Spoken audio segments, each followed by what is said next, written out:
Hello students, कैसे हैं आप लोग। उम्मीद है अच्छे होंगे, अच्छे से अपनी पढ़ाई का और सेहत का ध्यान रख रहे होंगे।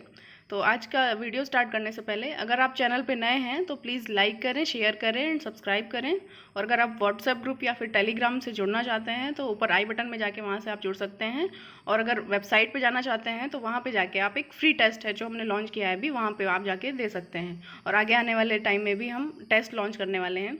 तो चलिए आज का वीडियो स्टार्ट करते हैं। आज का पहला क्वेश्चन है, अंतर्राष्ट्रीय पारिवारिक प्रेषण दिवस किस तिथि को मनाया जाता है। इसका सही उत्तर है 16 जून को मनाया जाता है। अंतर्राष्ट्रीय पारिवारिक प्रेषण दिवस मनाने का जो उद्देश्य है ये उन प्रवासियों के प्रयासों पर प्रकाश डालता है और उनको मान्यता प्रदान करने के लिए मनाया जाता है जो विदेशों में रह रहे हैं और अपने परिवारों की सामाजिक और आर्थिक स्थिति को बेहतर बनाने के लिए वहाँ कमा रहे हैं। और 2015 में स्टार्ट किया गया था, वहाँ से इसको मनाना चालू कर दिया गया है।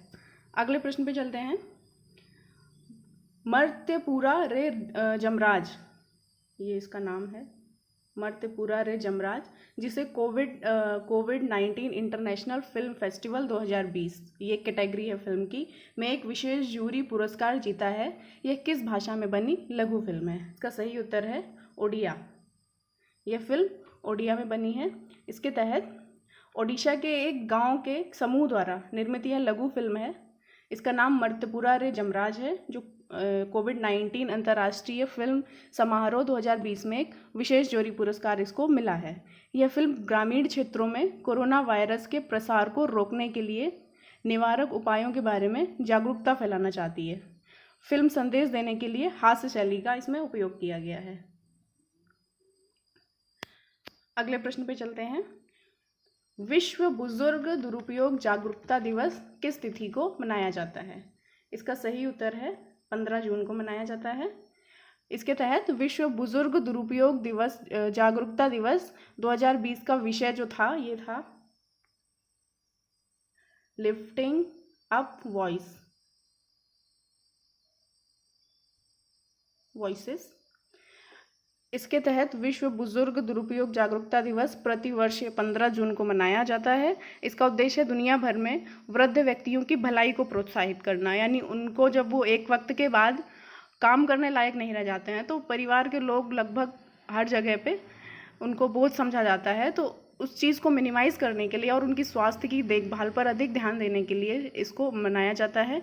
और इस दिन का उपयोग सांस्कृतिक, जनसांख्यिकीय, आर्थिक और सामाजिक प्रक्रियाओं के बारे में जागरूकता बढ़ाने के लिए एक मंच देता है जो बड़ों को प्रभावित करते हैं और उनके दुरुपयोग और उपेक्षा का नेतृत्व करते हैं। अगले प्रश्न पे चलते हैं। मई 2020 में मासिक थोक मूल्य सूचकांक यानी होल प्राइस इंडेक्स WPI के आधार पर मुद्रास्फीति की वार्षिक दर क्या है। इसका सही उत्तर है -3.21%। इसके तहत उद्योग और आंतरिक व्यापार के संवर्धन विभाग इससे हालिया अधिसूचना के अनुसार मासिक थोक मूल्य सूचकांक पर आधारित मुद्रास्फीति की दर में 2020 के महीने में 3.21% से कमी आई है। इसका अर्थ है कि 2020 में मुद्रास्फीति की वार्षिक दर -3.21% है।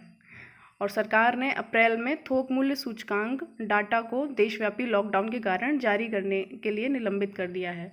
जो मुद्रास्फीति होती है ये एक बेसिक सी चीज़ है कि अगर पैसे की जो वैल्यू है वो कम हो जाती है, यानी कि हम कम पैसे में भी, हम ज़्यादा पैसे देकर भी हम कम चीज़ें खरीद पाएंगे, यानी कि पैसा हमें ज़्यादा पे करना पड़ेगा किसी चीज़ को खरीदने के लिए, यानी महंगाई में वृद्धि हो जाती है। अगले प्रश्न पे चलते हैं। किसने भारत का पहला गैस ट्रेडिंग प्लेटफॉर्म लॉन्च किया है। इसका सही उत्तर है इंडियन एनर्जी एक्सचेंज ने। इसके तहत इंडियन एनर्जी एक्सचेंज ने भारत का पहला gas trading platform Indian gas exchange launch किया है।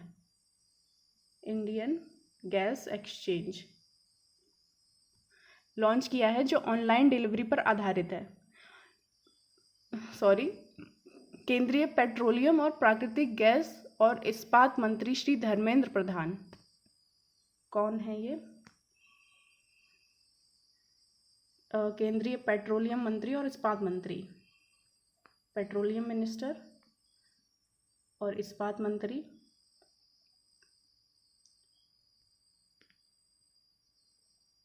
Dharmendra Pradhan.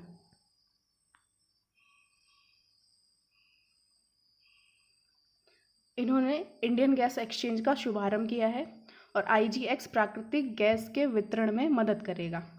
IGX platform IEX की सहायक कंपनी है। IGX इसकी एक सहायक कंपनी है IEX। इसके रूप में इसको शुरू किया गया है और ये पूरी तरह से IEX के स्वामित्व में है, यानी कि जो भी होल्ड होगा वो IEX के पास होगा।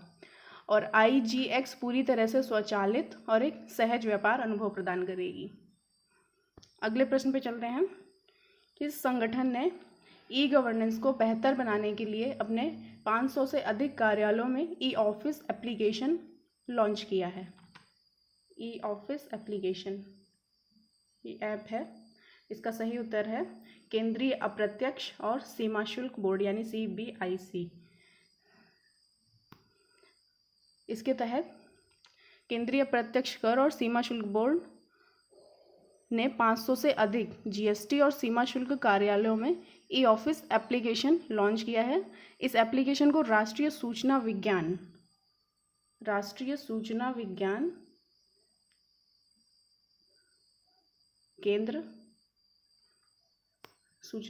केंद्र द्वारा विकसित किया गया है।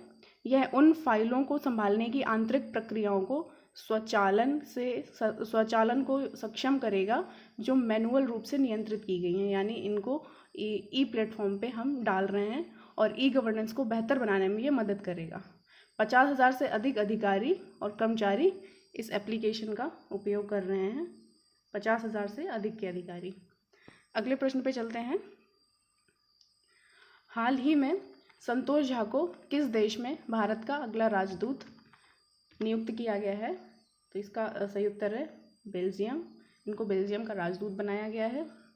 इससे पहले ये उज्बेकिस्तान के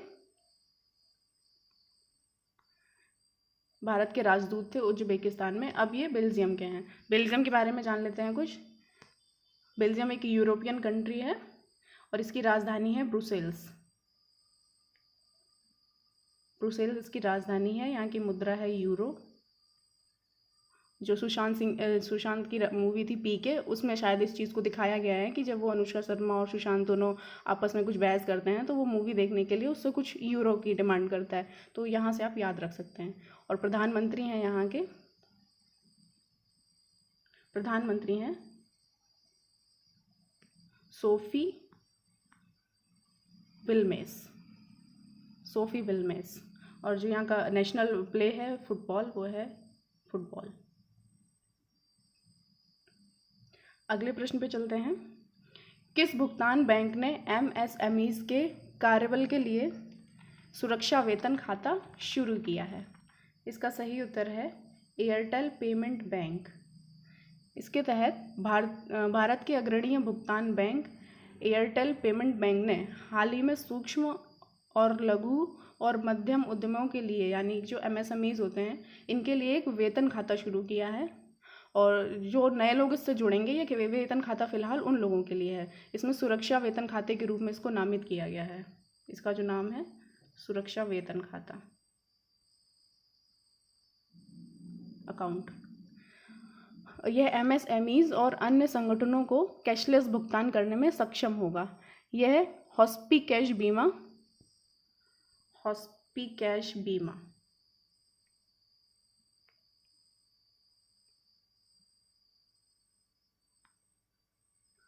और व्यक्तिगत दुर्घटना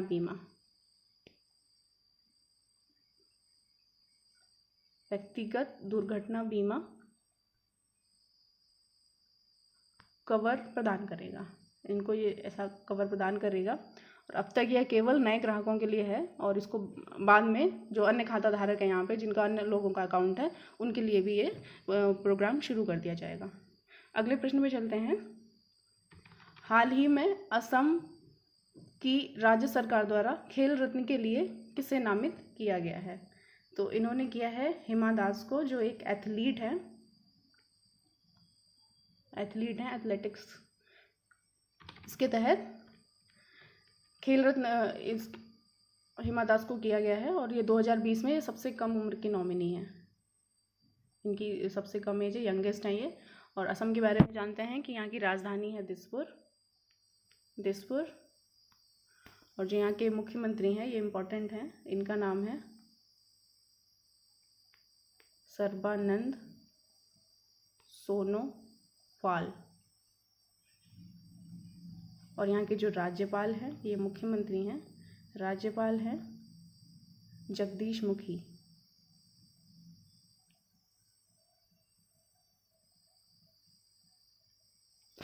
अगले प्रश्न पे चलते हैं। डिजिटल संगीत प्लेटफॉर्म क्यू की डिजिटल मीडिया के सह संस्थापक और मुख्य कार्यकारी अधिकारी का नाम क्या है, जिनका हाल ही में निधन हो गया है? तो इसका सही उत्तर है Sameer bagara. Digital music platform Q की डिजिटल मीडिया के सह संस्थापक और मुख्य कार्य समीर बंगारा का भी हाल ही में मोटरसाइकिल दुर्घटना के बाद निधन हुआ है। और स्टार्टअप फर्म क्यूकी में शामिल होने से पहले समीर बंगारा ने डिज्नी इंडिया है उसके ये मैनेजिंग डायरेक्टर थे। डिज्नी इंडिया के ये मैनेजिंग डायरेक्टर थे और इसके रूप में इन्होंने काम किया था। और 2012 में निर्देशक शेखर कपूर और ऑस्कर विजेता संगीतकार AR रहमान ने मुंबई में क्यूकी लॉन्च किया था। तो आज का वीडियो यहीं समाप्त होता है। आपको ये अगर पसंद आया तो प्लीज़ ज़्यादा से ज़्यादा शेयर करें, लाइक करें और चैनल को सब्सक्राइब करें और पढ़ते रहें और अपनी सेहत का ध्यान रखें। Thank you.